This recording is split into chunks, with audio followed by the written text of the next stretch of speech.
wabarakatuh. This module is macroeconomics for master degree, so make sure you are in the right module. And the code for this module is econ7303. Now, without further delay, we want to look at the introductory part of this module. So, the introductory part of this module is basically a revision of principles of economics and also in particular macroeconomics. So most of the bits I just go through, I won't explain in detail. I expect you to find it by yourself from the principle of economics textbook and also YouTube's and other sources of study from the internet and whatnot. Yeah. So these are the basic terms that you will see in the study of macroeconomics. So let's look at some of the terms so that it can be a revision for you. When we talk about economic study, we have microeconomics and also macroeconomics. But our main focus in this module is macroeconomics. When we study economics itself is a very wide, way of looking at the study of human behavior when it comes to dealing with materials for their own use, for their own utilization. So that's why when you read textbook, whenever economists talk about economics, they don't talk about money. Instead, they say economics is a study, it's a social science that analyze human behaviors on how they utilize a given fixed and limited resources to fulfill their wants, first to fulfill their needs and then to fulfill their wants. And economic can be divided into two parts, microeconomics and also macroeconomics. So like I said earlier, we want to emphasize on macro in this module. But what's the difference between micro and macroeconomics? Micro is the study of economy at individual level. For instance, individual household or individual firm. But if we have a collective of household plus collective of firms in a country, then we have a population of economic money, isn't it? Then whatever they do, if we look at the total or aggregate households and firms in a country, then we are looking at macro level of economics. So macro level of economics, then you can see people talk about price level. So of course it relates with inflation. People also talk about employment. People also talk about total income instead of income of one household or profit of one firm. They talk about total income of the whole country. And then when we talk about income, another term for income in economics is output. Okay, then there is another issue. What's the difference between output, actual output, and also potential output? And then what these two have to do with GDP gap, unemployment, and price level. Okay, and when we talk about GDP gap, what will happen to unemployment? Okay, so all of these are the story of macroeconomics. Now, we can try to analyze this in the form of simple graph. We want to look at the analysis of actual and also potential output. We put it in the form of graph. So let's say we have a frame of diagram that looks like this. So on the vertical axis, we label it as GNP, gross national product. On the horizontal axis, we consider time, and specifically, let's say time is in the form of year. If you look at the actual output versus potential output, usually we want, the output or the outcome of an economy increases over time, isn't it? And smoothly increases without any bumpy roads or bad patches, yeah? So we would expect one's potential output or a country's potential output looks like this. So this is potential GNP. But in reality, because of hiccups here and there, because of the many problems in a country, economics, politically, and whatnot, then the actual output may look like this. Okay, and so on and so forth. So this one is actually actual output. Now let me use different color now, because I need to label some part of it. So let's analyze actual output and potential output. As you can see here, from time 0 here to, let's say, times t1. Okay, let's say this one is t0. Actual output is below potential output. That means what we already have in the country is actually below what we really want to have in terms of output, isn't it? Or in terms of income. But between T1 and T2, we can see actual output is more than potential output. This is very good, isn't it? But between T2 and also T3, we have actual output below the potential output. Now, if we go back to the term here, what is GDP gap? Can we try to label GDP gap from this graph? Yes, of course. Now, GDP gap is when actual output is below potential output. So where is it? So it could be between T2 and T3, because you can see clearly here, potential output is here, yeah, but actual output is here. So let's pick one time period, let's say here, and I call it TA. At TA, we can see this is the actual this is the potential GNP potential 1, but the actual GNP actual 1 is below, isn't it? So at year TA, GNP A1 is less than GNP, P1.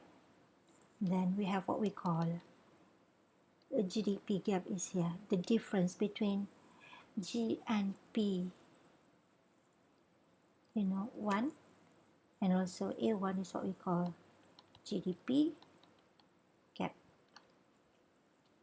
Okay, this distance. But what about, if we pick one point, I use different color now. I use blue. Okay, so if I use blue, let's call here period TB. At period TB, you can see it clearly the other way around, isn't it? Can we call it GDP gap? Instead of calling it GDP gap, we call it negative GDP gap. The negative GDP gap happens or occurs when actual GDP is more than potential GDP. Which one is better? To have negative GDP gap or GDP gap? Of course, to have negative GDP gap is better, isn't it? Because you can produce more than what you expect. Alright, now let me clean the mess. I want to clean the mess because I want to explain some other things which are very important in relation to actual and also potential GDP here. Yeah. So I need to clean this. Clean it first. Okay. And let me redraw the missing line here. Alright. Now, if you see here, from T0, you can see actual output is increasing. So if you are here, you can see actual output is increasing, but here it reaches maximums, isn't it?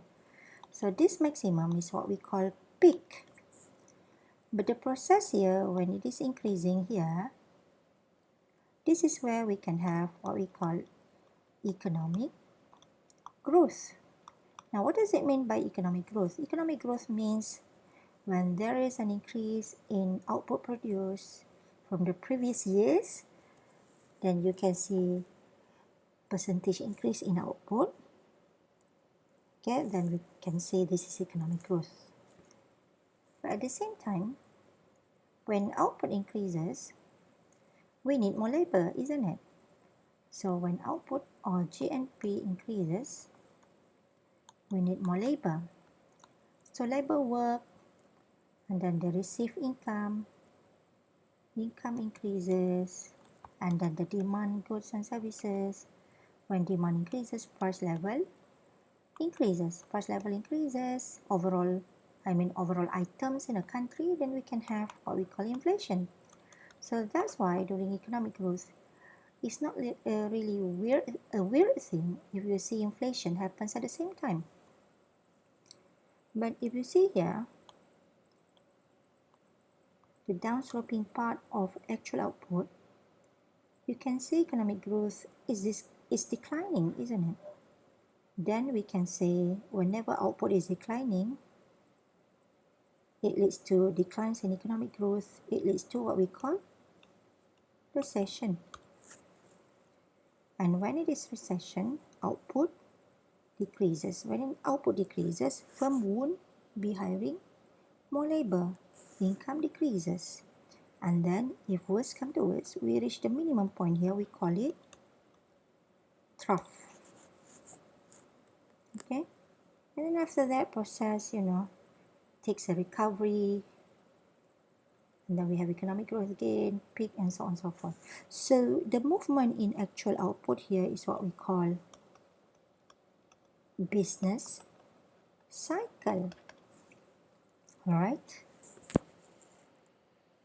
So during business cycle here, you can see during recession when labor are no longer employed, some of them has to be retrenched, then it means we have unemployment. So you can see whenever GNP decreases, it leads to unemployment issue. Okay. But when GNP increases, it leads to the issue of inflation. Then let's go back to the terms here.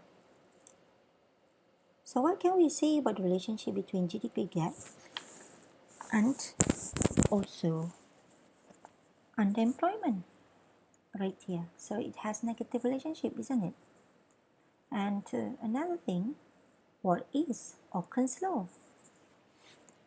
Can you find the meaning of Okun's law here? It's very easy to find, yeah? So I won't tell you in detail about Okun's law. I want you to find it yourself.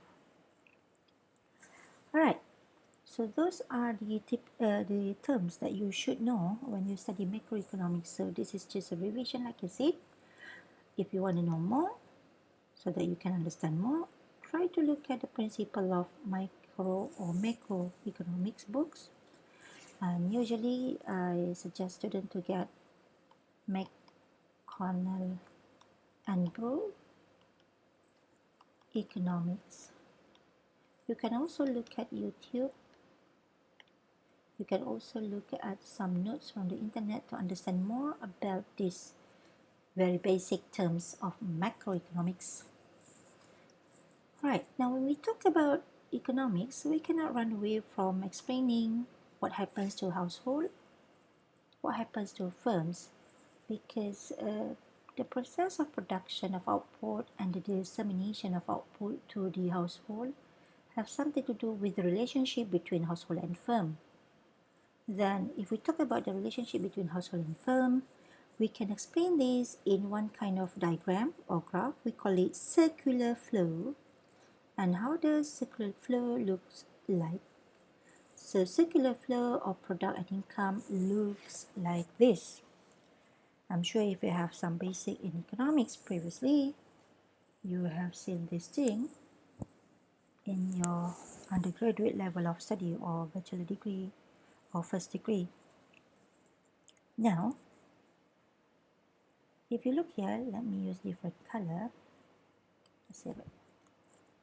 In the economy, we have household and we also have firms. This is the simplest nation or economy in which we don't talk about banks, we also don't talk about government. So because we only have firms and household in this economy without government, and then we call this circular flow as circular flow of private economy. Private economy. Now let's look here. Household in the study of economics are the people who provides factor of production to the firm so that the firm can use these factors of production to assist the firm to produce goods and services. Once produced goods and services, it will be all of those will be sold back to the household. Okay. Now, when I say household provides factor of production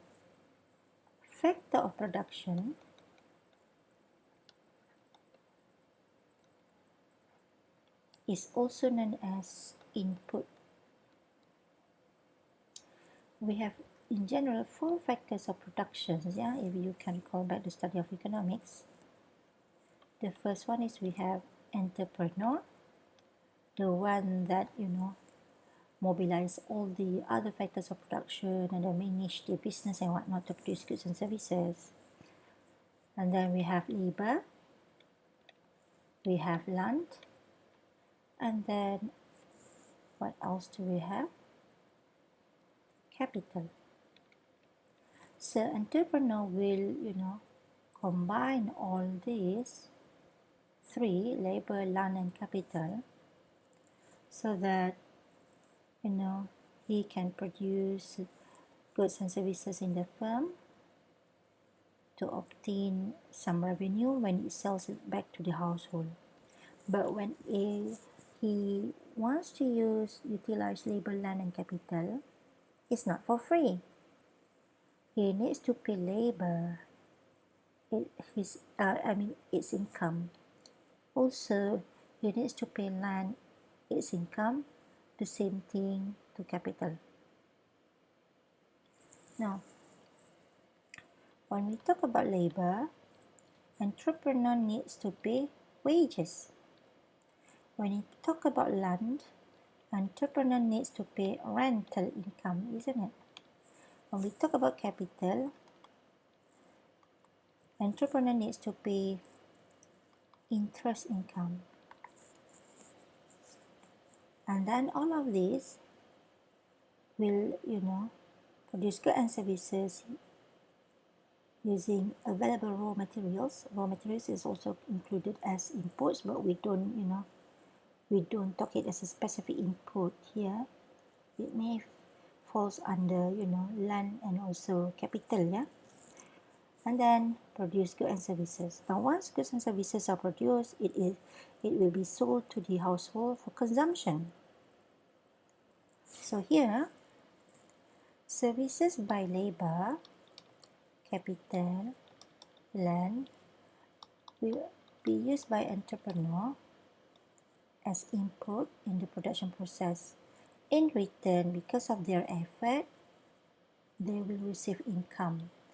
Like I said, labor receive wages, capital receive interest income, land receive rental income. What about entrepreneur? After paying all of these wages, land, rental income, and also interest, the remaining will be profit, and profit will be kept by entrepreneur. And when the firm produces goods and services, let's say table, okay, food, or whatever, then the household will purchase for their own consumption, and then they will pay. The payment of sales here becomes gross receipt to the firm.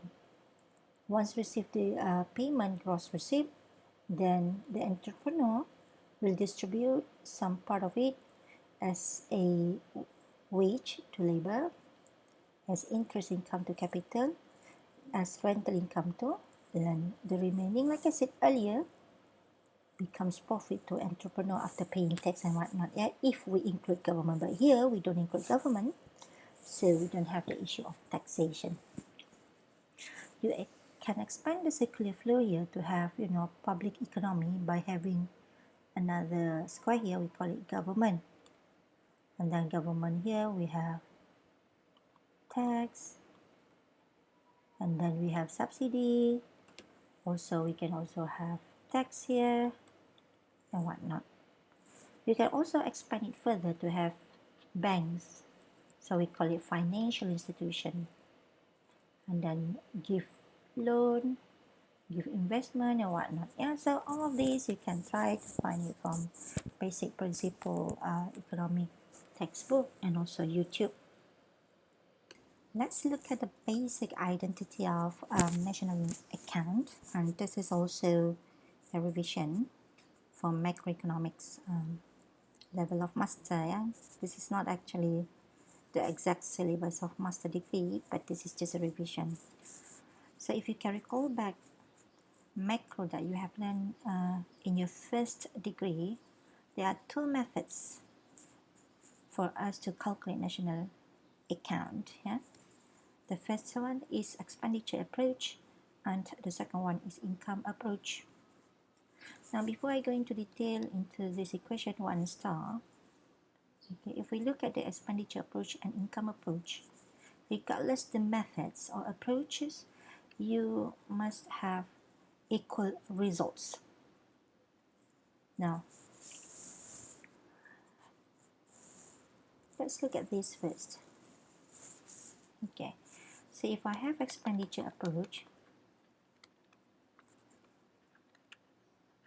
yeah, if I want to come up with a GNP, which is gross national product, then what I'll do is that I'll add consumption expenditure of households in a country, let's say Malaysia, and then I add investment expenditures by firms, and then I add government expenditures, okay,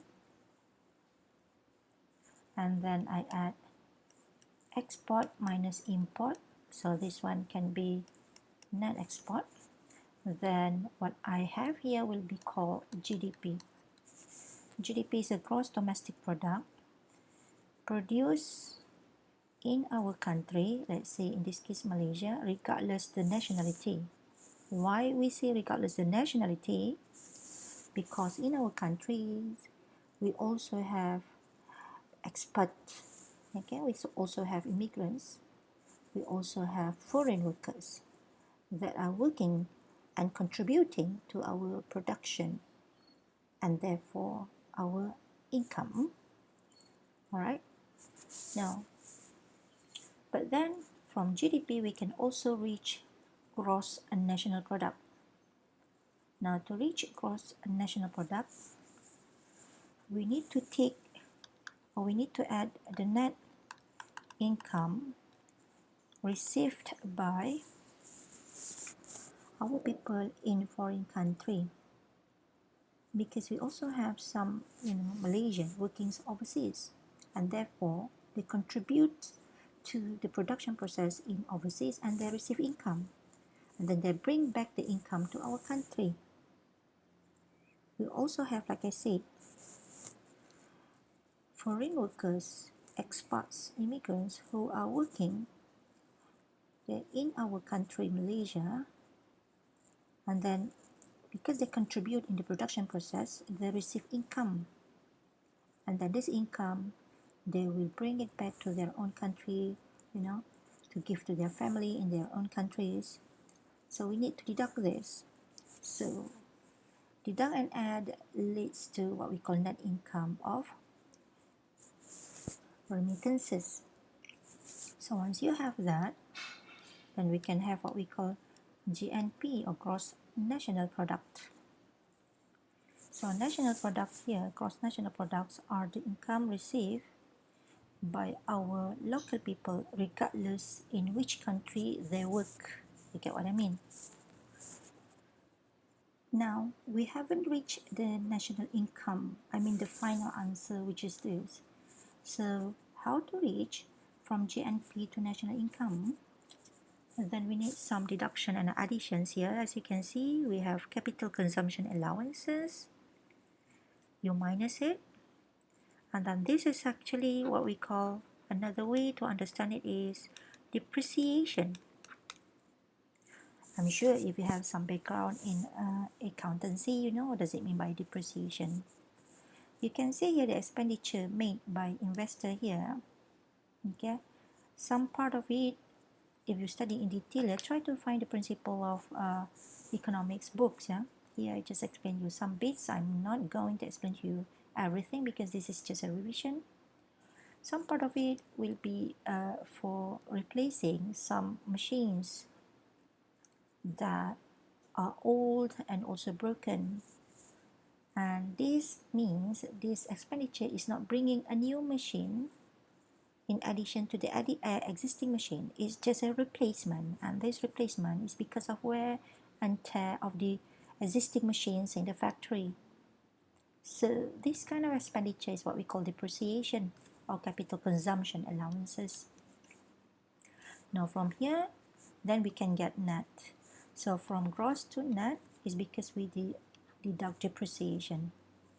And then from here we have minus indirect business taxes, because once you receive total income from production, then you need to pay some taxes, and then business transfer payment, and then some shaliness, and then sometimes you are lucky in a country you receive subsidies, so it becomes an income that you don't earn.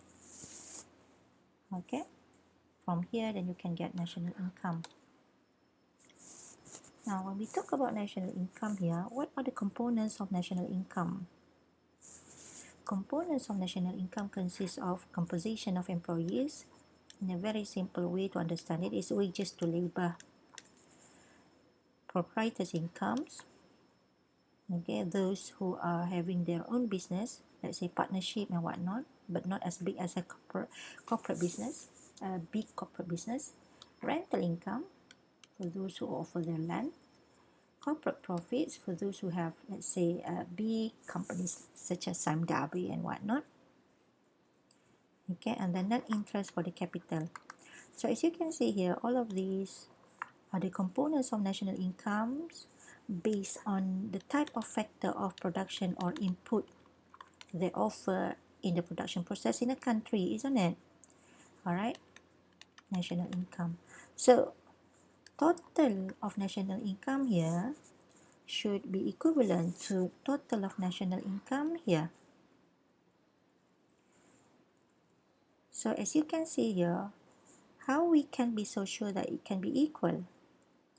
Because the first approach here, which I mentioned to you earlier, which is expenditure approach,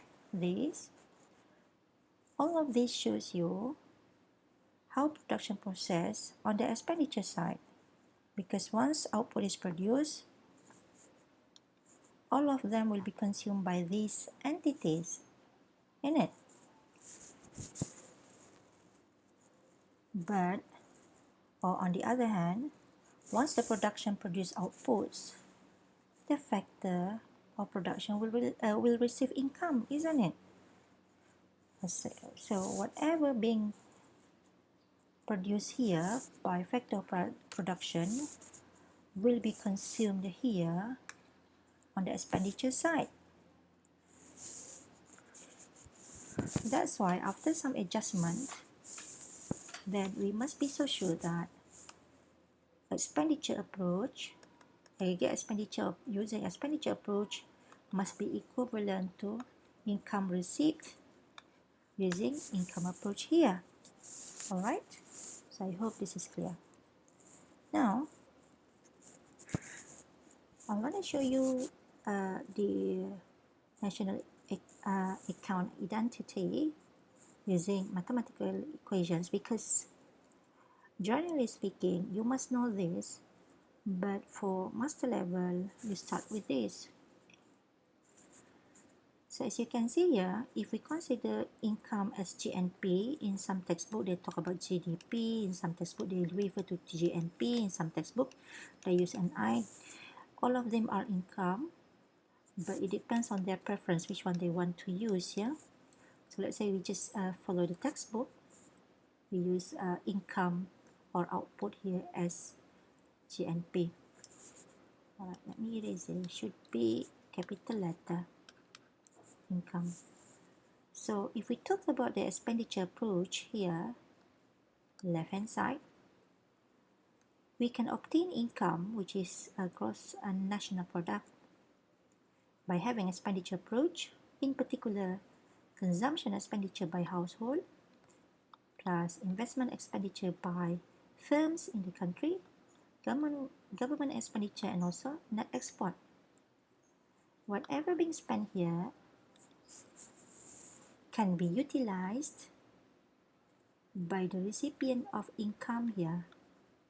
Now, how it is utilized?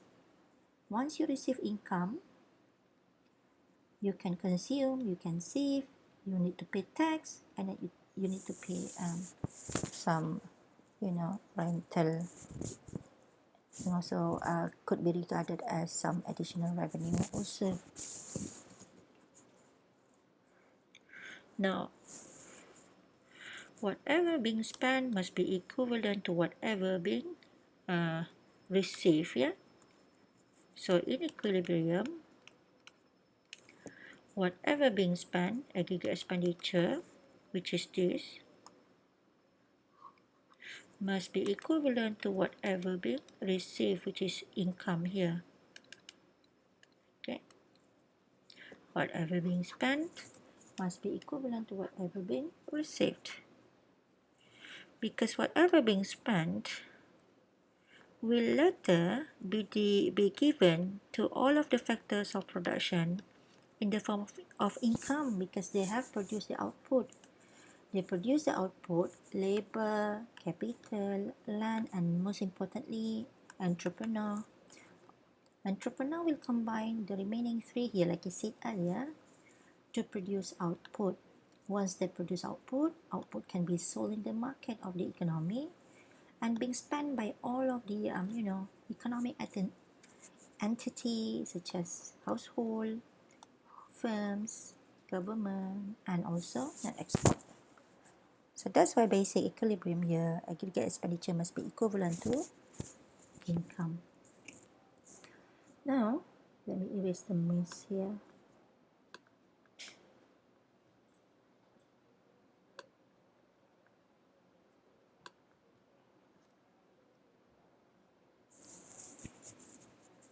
We want to detail out the left hand side here, or expenditure side. As you can see,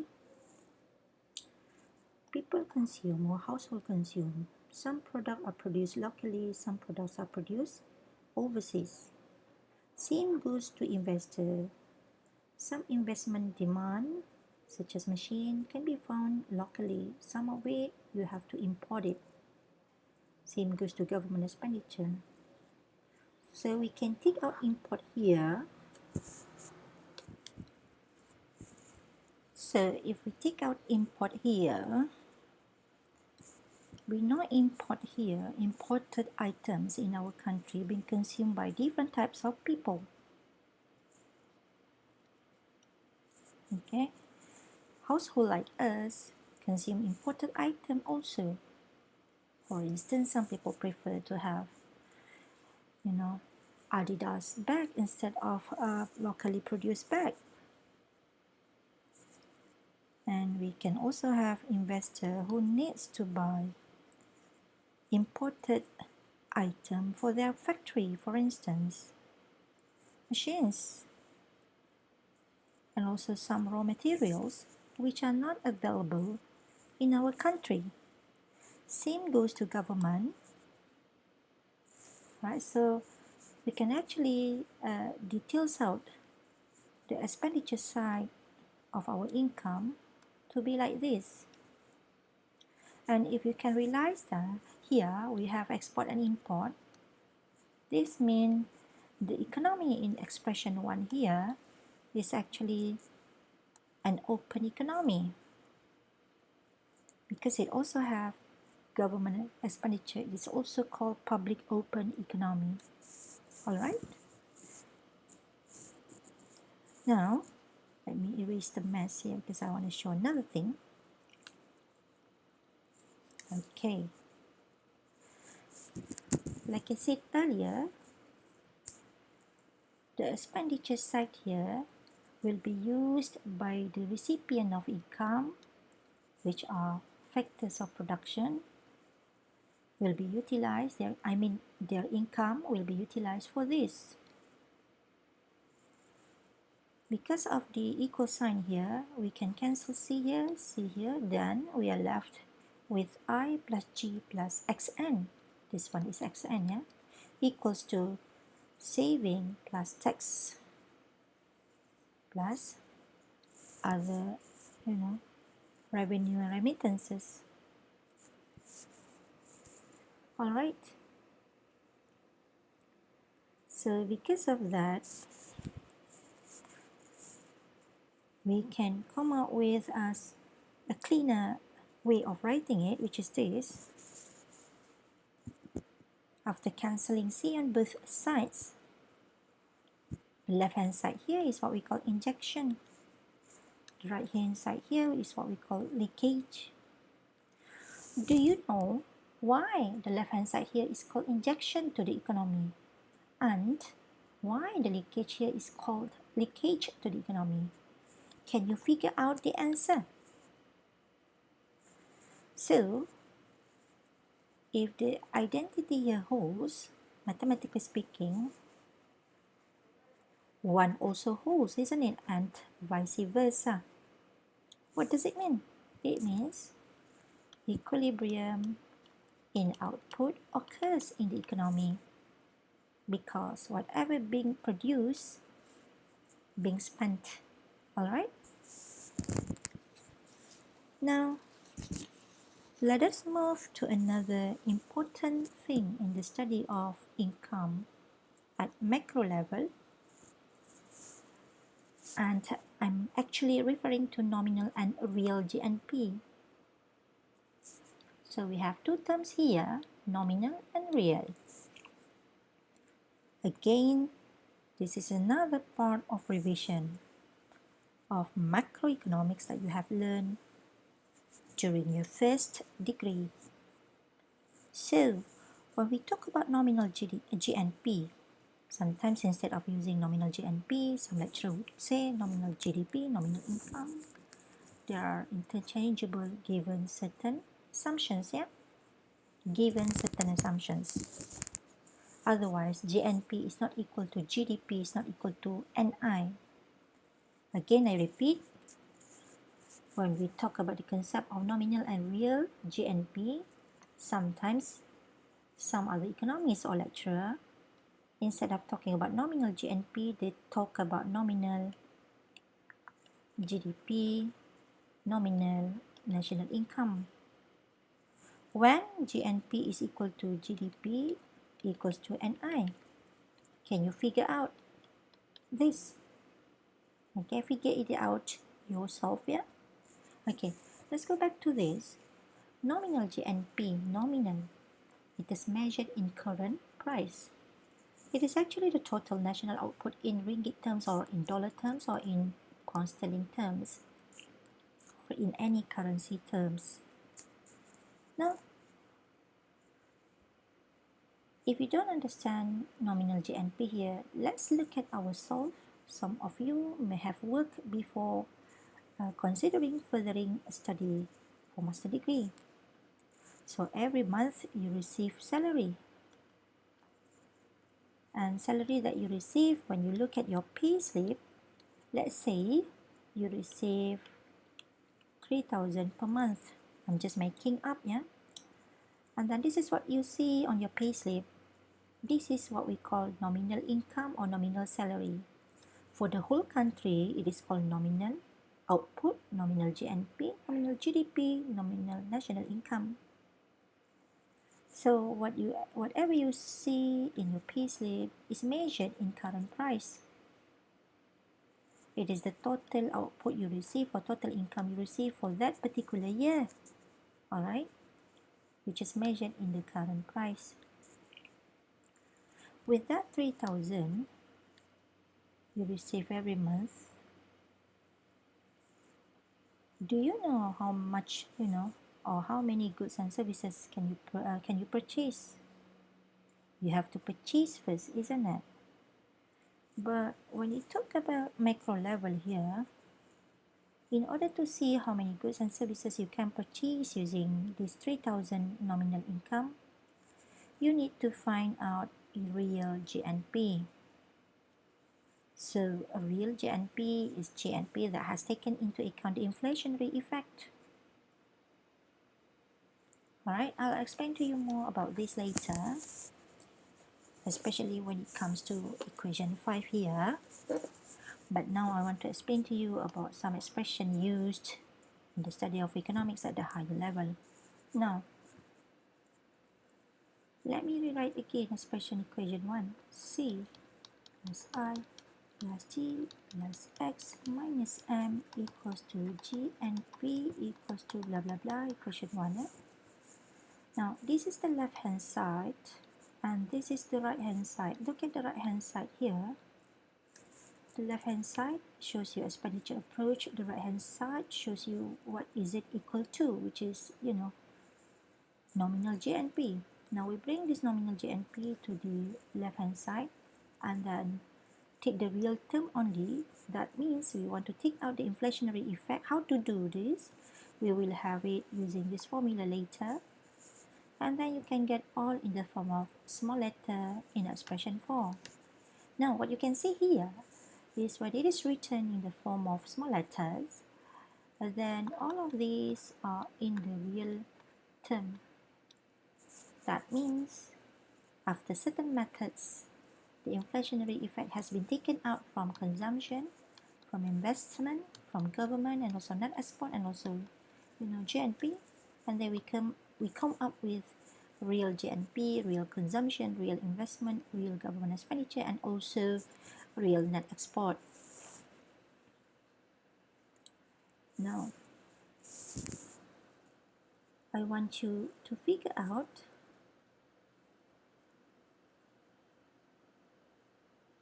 what does it mean by real GNP?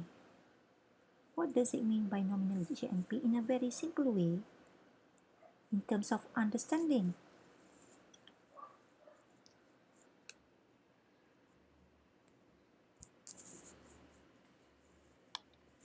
Like I said earlier, nominal and real GNP are not the same. So how to come up with real GNP then? If we look here, we need to use specific price index to come up with real GNP. This is one example of price index. It is GNP or GDP deflator. But in reality, most of the time, people use CPI, Consumer Price Index, to convert nominal GNP to real GNP. So if let's say we have nominal GNP equivalent to 5,000 bucks, and then our GNP in real term equivalent to 2,500 bucks, then what you can get here, okay, if we multiply it by 100, yeah, because this one has been standardized in the form of 100, then you can get 200 price index. Now let me give you another example, because my main point here is to show you we can convert nominal GNP to real GNP. So let's have a plain whiteboard here. So let's say we have year here. Also, we have CPI instead of GDP deflator or GNP deflator as our price index, and we have nominal GNP or GDP. So here our focus is to find real GNP. Alright, so let's say we have year 2000. This is just an example, yeah? And CPI here is 100. If it is 100, then 2000 is the base year, and nominal GNP is 2000. Let's say 2000 quid or 2 grand. Okay, now let's say now in 2021 we have CPI 150. The price has increased here, you can see 50% more, and nominal GNP received by this country is, let's say, 3000.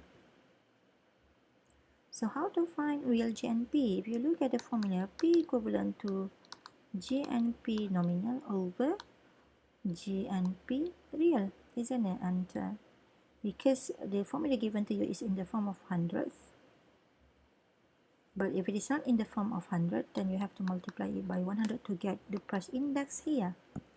Right, now next, from here, we can come out with GNP, isn't it?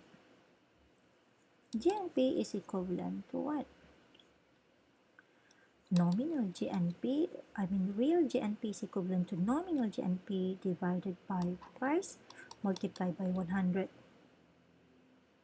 Okay?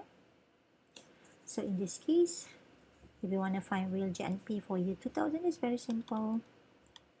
2,000 pound, put it here, divided by 100, multiplied by 100, what do you get? 2,000 pound. Of course, because it's in a piece here, so the nominal GNP will be always equivalent to real GNP. It's a reference here. But if I change this, let me use red color, to year 2021, so we have 3,000 here, we have 150 here. What do you get is 2,000 pound again. So what does it mean here? So here I can write 2,000 pound. As you can see, over the year, nominal GNP, just assume that this nominal GNP is our salary received that we can see on our pay slip, increases after 21 years, okay, from 2,000 to 3,000, but in real term, it only shows you no change at all. What does it mean here? Because of inflationary effect, as you can see from the increment in CPI here, from 1,000 to 1,050, increase in the price level or inflation, then the increase in nominal GNP hasn't reflected the increase in real GNP. What does it mean by real GNP 2000 here? Remember, I did ask you in the previous slides, For you to understand more about the real GNP and nominal GNP, you need to find the example also, yeah? For you to understand in simplest term, find example, try to elaborate it. I want to see you, how do you understand this? In simplest term, okay? So, done with a nominal and real GNP, the last part of this revision is, can we consider GNP or output or income, total output, total income of a country as a welfare measure? Yes, we can, because, if you see whether a person has a high standard of living or not, the first thing we want to look at that person is his income, whether he receive higher income or not, isn't it? So GNP here can be one kind of welfare measure. The higher the income, the more ability of a nation to get better education and whatnot. However, there are some weaknesses of GNP that we can point out here. For instance, GNP, if we really want to use it as a measure of welfare, it doesn't include non-market transactions. For instance, some people, they have gardens of veggies, so they don't have to go to the market to do transaction to buy vegetables, and therefore this is a non-market transaction. But their welfare is increasing because they have their own garden, isn't it? Because they can consume without paying to the market. So then GNP is under, stated in this case because it didn't include non-market transaction here. But GNP also doesn't include externalities. For instance, because it is a recorded, output produced in a country, and output produced in a country is usually recorded from firms, factories, and those who are paying taxes when they do businesses. So, in any factory, there is a byproduct, we call it pollution. If the law is not strict in that country, then this pollution, polluted by firm, is there around neighborhood, and they don't have, the firm don't, those firms don't have to incur costs for abatement costs. So in this case, cost is understated in their production, and then they can produce more, they have profit more, then production is overstated, isn't it? And this is not recorded in GNP. Furthermore, pollution here, of course, decreases welfare measure of a country. Although some country may look so rich because high income, but at the same time, the air is polluted, the land is polluted, so the welfare is not, it's not taken care properly here. I'm trying to find out some other, weaknesses of GNP as a welfare measure on your own, because this is revision. All right. So the revision here is very simple, but then the rest of the story, the details, you need to find it out yourself.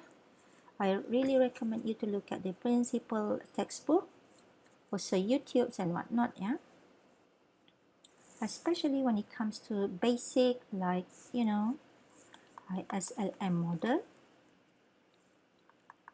okay, graph of ISLM model, components of ISLM model, and other things. I'll remind you more in the next video lectures. So that's all for the revision. Thank you very much. Wassalamualaikum warahmatullahi wabarakatuh.